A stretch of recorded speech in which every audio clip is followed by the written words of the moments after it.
Welcome to Public Forum, a community outreach program produced at North Idaho College on the shores of Lake Coeur d'Alene. Featuring guests from around the globe addressing a wide variety of subjects, Public Forum serves to educate and enlighten. Please join host and moderator, political scientist Tony Stewart, in welcoming today's guest. We're very pleased today to discuss with you a very special organization in the United States. It's the AACC, which is the American Association of Community Colleges, of which North Idaho College is a member.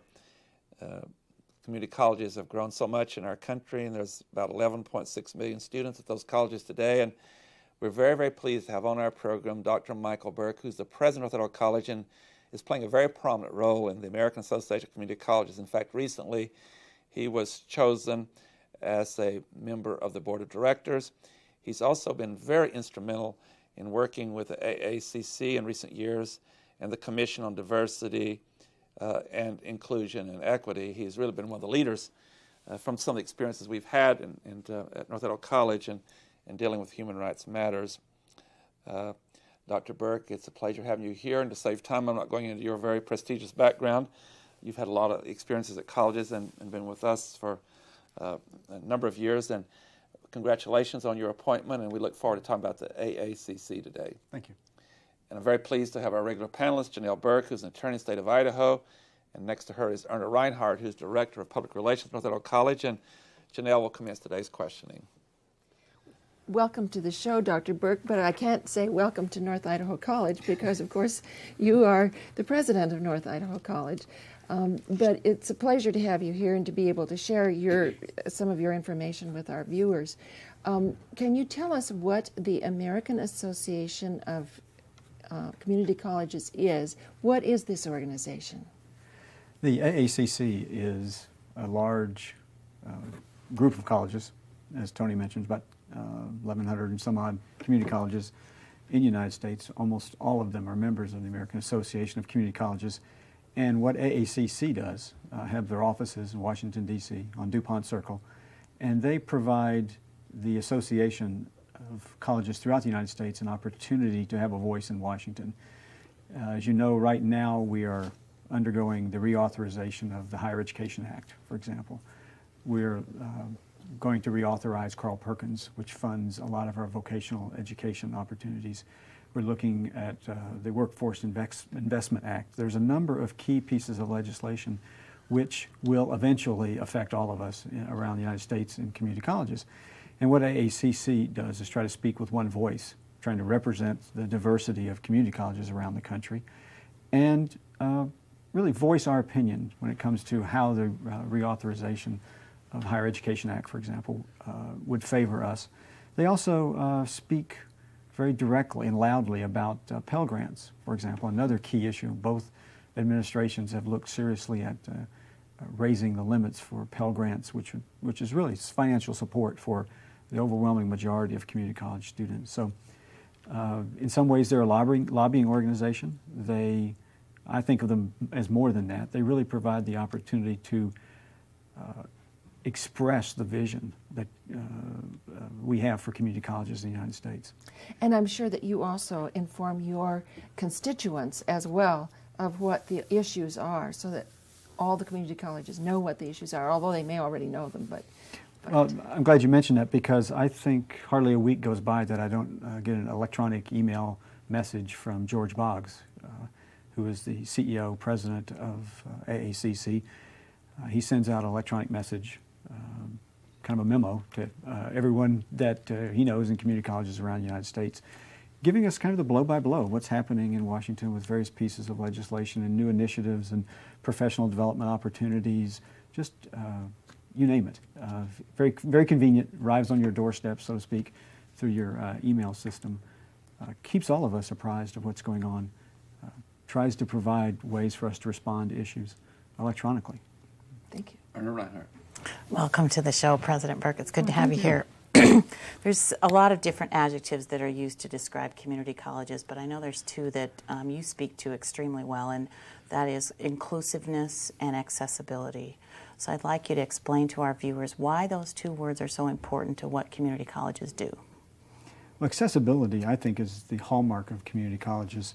we were designed around the idea, if you look at the literature back in the 30s, when this college was founded, but even before that, there are actually publications and books that were written in the 20s and 30s about community colleges, and they talk about democratizing, with a small d, democratizing higher education, finding a way to allow the common man, so to speak, to have access to higher education. I think there's a recognition that a high school education was not going to be adequate long-term for the American population, and that community colleges would find a way somehow in a local community to support and provide opportunities for people in that community.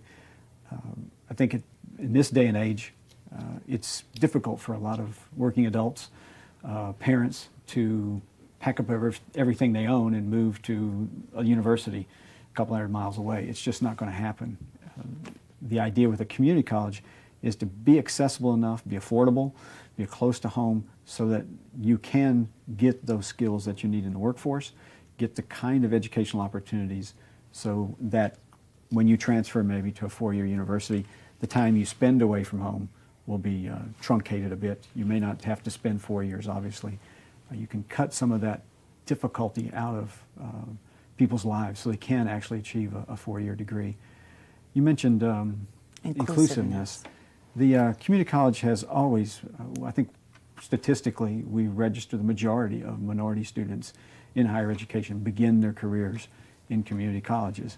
That's not by accident, that's intentional. Many, many community colleges are part of large urban systems. They make an effort and consciously provide opportunities for African American, Hispanic, Asian students to access higher education. And financial aid, I think, is fundamental to that. I want to congratulate you again. It's really a very great honor for both you and our institution that are over 1,100 community colleges. You're on the national board.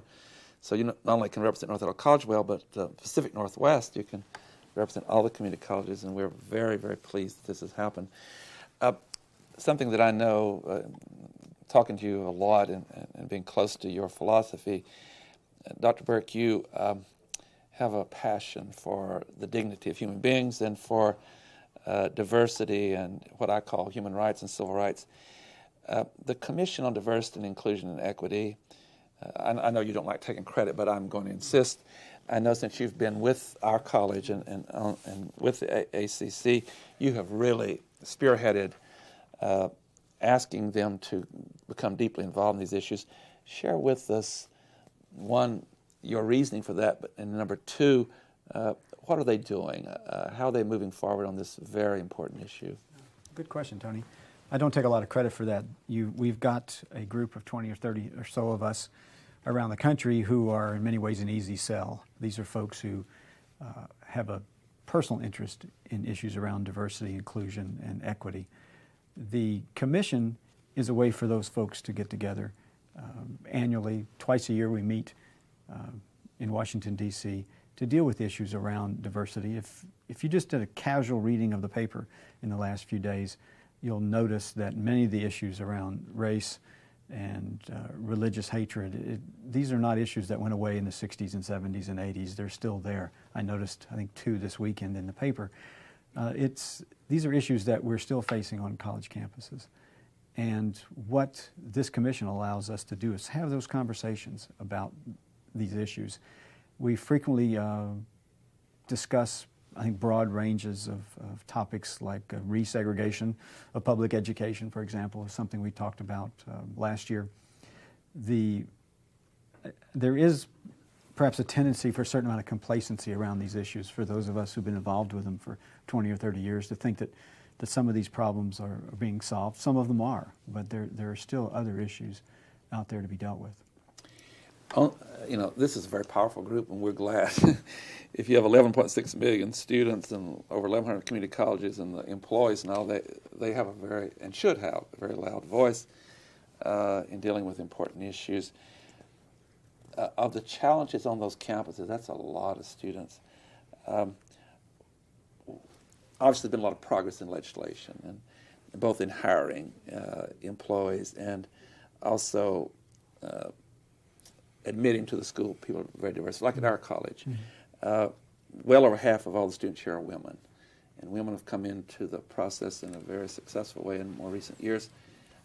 They used to be in the minority position. Now they're the majority, at least at many community colleges, as student enrollment. But one of the areas that I've heard some about, and I'd like to get your reaction from that commission, and that is harassment, malicious harassment or harassment of some students around the country. And the safety question, I know that's another thing you've been really interested in. You've done a lot of things on this campus in relation to safety, better lighting, and all those things. Is this one of the still greatest challenges for the community colleges in this whole question of human rights and safety and protection of people? I'm glad you mentioned that. There is still a concern out there. We hosted the Women in Higher Education Roundtable here a couple of weeks ago, and NIC has been front and center in those conversations, and I've enjoyed taking part in them. But the issue of safety, not just physical, but I think the issues around sexual harassment are still front and center with a lot of our colleagues. You mentioned NIC was over half female. Last time I looked, we're 63% female. We sometimes joke about in the year 2030 we're going to have to change our name to North Idaho Women's College if that trend line continues. But it is a trend line that's not unique to us. It is happening in higher education, something we can be proud of. We've made higher education accessible for women in my generation. That has happened very effectively. The other challenge besides the safety issues, which I am very cognizant of, I've had to deal with the downside of that more than I've wanted to in my career. But the other issue is not just the 63% who are at the college, or in fact, I think we're probably staffed equally with our students. We have a large number of our staff and faculty are female. Is, I guess, being at the table, being part of the decision-making processes, that doesn't do you much good if you're on the staff or on the administration if you're not at the table, if you're not part of the key decision-making processes. I think that's still a challenge that's out there for us, not just here, but I think around the country. Thank you. Janell, Burke. I'm sure at North Idaho College and also at colleges across the country, community colleges across the country, we're noticing a great number of mature men and women who are returning to college. And they may be returning in order to obtain training, or they may just be returning in order to become better informed about various issues. Can you speak, please, to some of the issues that are specific to these people? For example, flexibility of schedule, or finances, or their social relationship with other students, and how are they included in the college community? I think you'll find with the returning adults, which is kind of a generic descriptor for many of our students, the student who may have started college when they're a traditional college age, left and is now returning perhaps, or never started in the first place, and now has the opportunity to go to college. They're not a homogeneous group, but I think in general, they have different set of expectations and probably a different set of tolerances around many of our processes as an institution. They challenge us, I think, to recognize that they have other things impinging on their schedule, that they have different kinds of expectations about how we meet their needs. And they're a little different than the traditional student who perhaps has more tolerance for process than an adult. I think of my wife who, I watch her sort of consumer approach to higher education, and it's not uncommon. It is, I think, very much the norm with returning adults. They expect flexibility. They expect fairly transparent processes. They want, I guess, immediate kind of processing of their issues. It's just a different. It's causing us, I think, to kind of reshape how we offer our classes, how we communicate our schedules and our events and our processes to the adult student. I think it's a positive, actually. I enjoy the challenge. And of course, community colleges include community persons in general.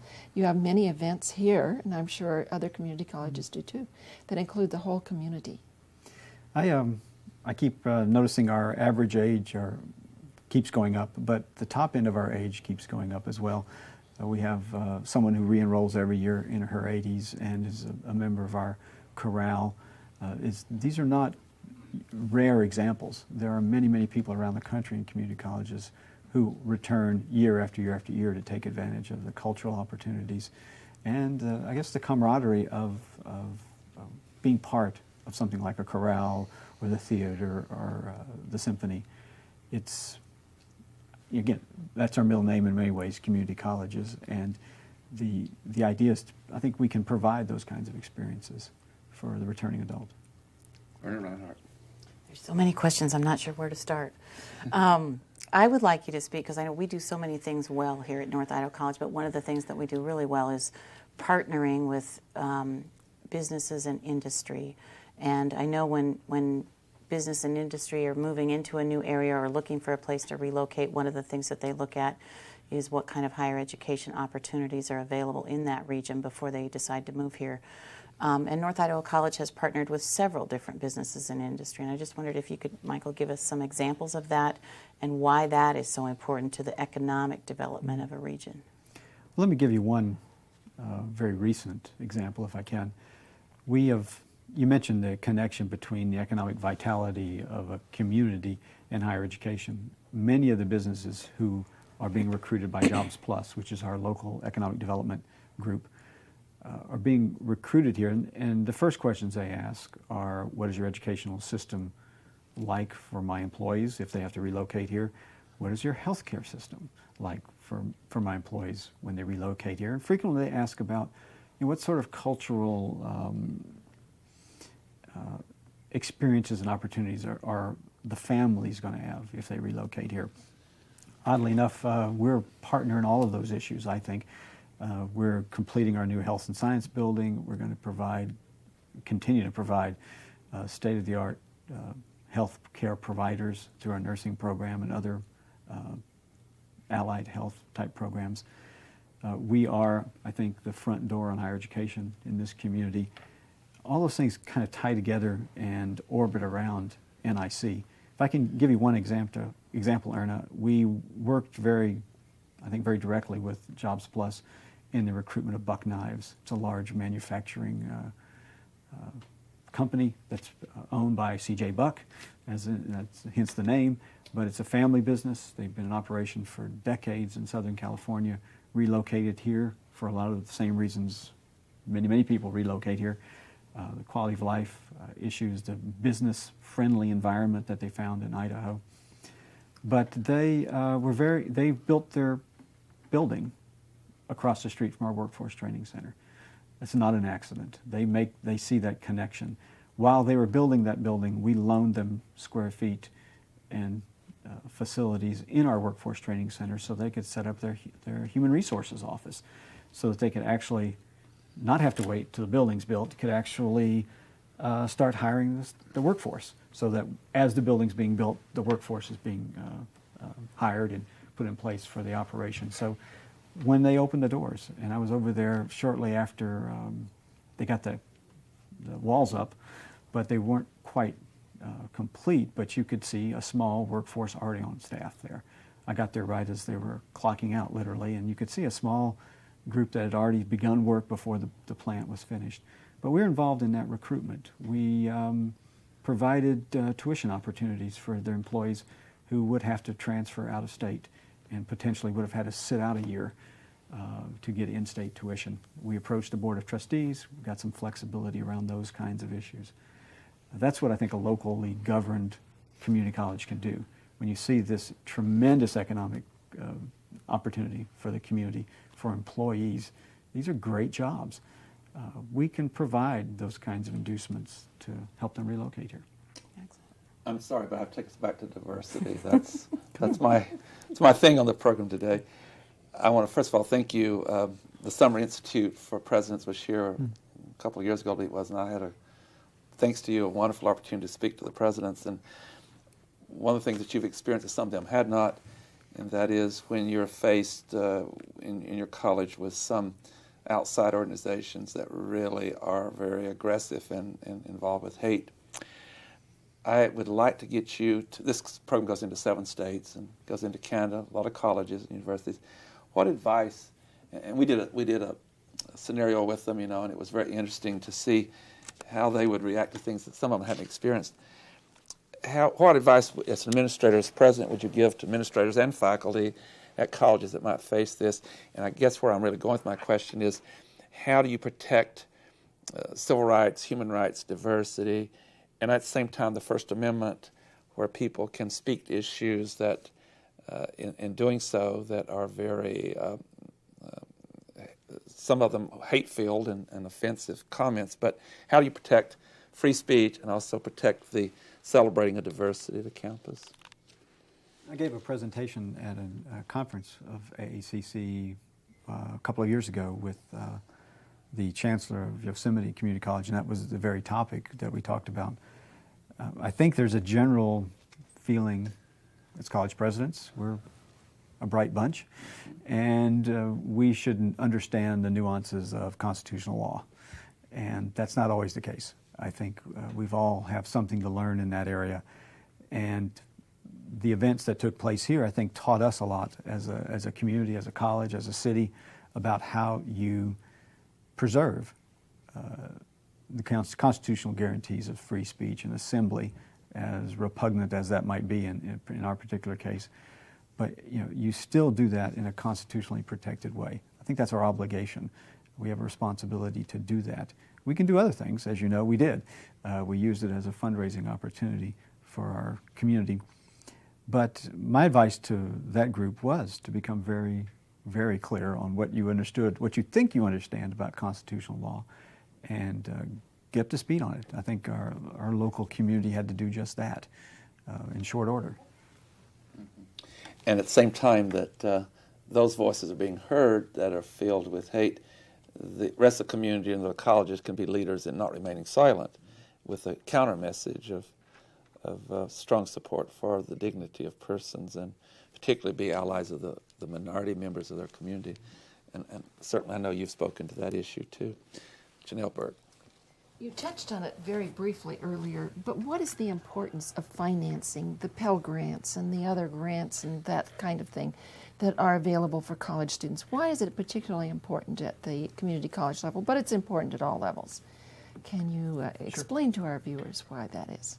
And I'd like to do this with an asterisk, because college presidents aren't allowed to be experts on financial aid. It is such a mercurial kind of process. It changes while we've sat here. I'm sure some regulation has changed around financial aid, and it's very complex, so I'm certainly not an authority. But conceptually, Pell Grants are, I think, fundamental to providing low-income students the opportunity to go to college, pure and simple. And many of our students can demonstrate need for financial assistance.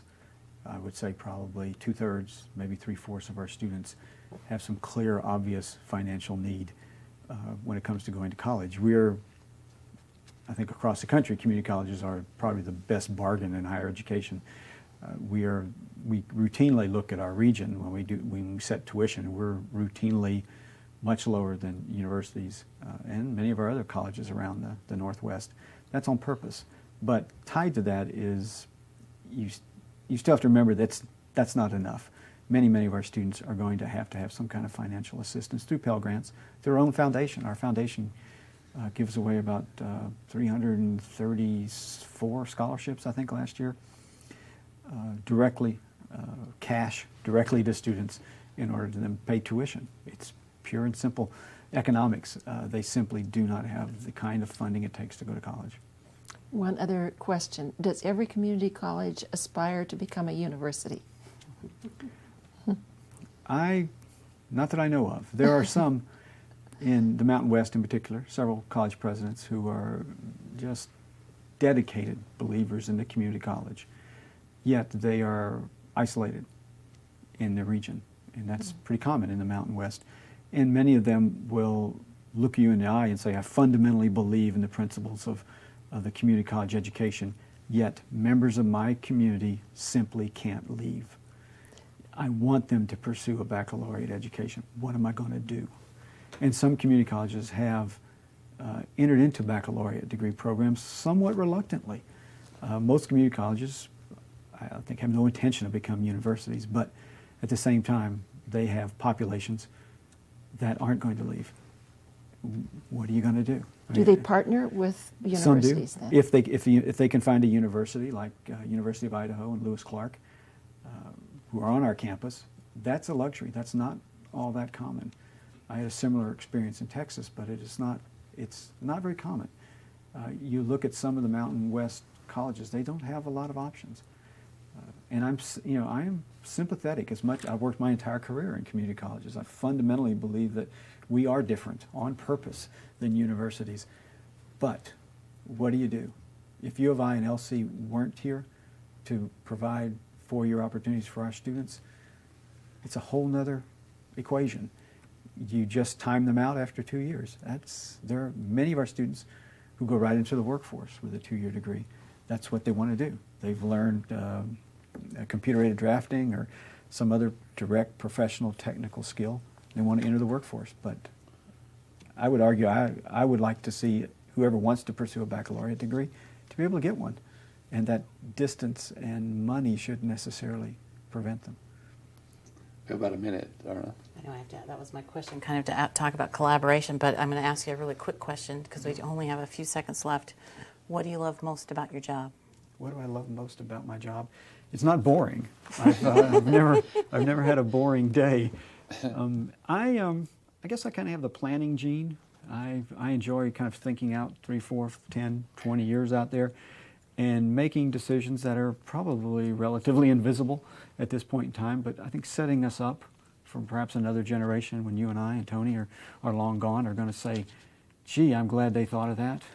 And some of us sooner than others. Gone, that is. Yeah. Dr. Burke, Dr. Michael Burke, President of Untitled College, thank you so much. It's been a great interview, and I again want to say to our viewers we're so delighted that our president, Dr. Burke, is now on the board of directors of the American Association of Community Colleges, and therefore some of the kind of philosophies talked about here today he can share with them on the national board, and community colleges are here to stay. And as we said at the beginning of the program, about 11.6 million students, many of them go on to four-year schools and get degrees, which means that it's a great support for democracy to have a literate population. Please join us again next week when we'll pick up another subject. Until then, please have a good week. I am Tony Stewart. Recorded on the campus of North Idaho College, Public Forum is the longest-running in-house college production on PBS. Each episode is pre-recorded live and is an educational outreach from North Idaho College. Please join us at this same time next week for another edition of Public Forum on this public television station.